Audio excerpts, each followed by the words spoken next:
উঠিলি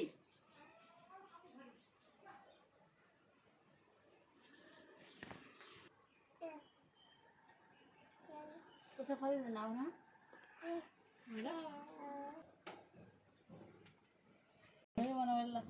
কিনো দেখুৱাই আছে বুলি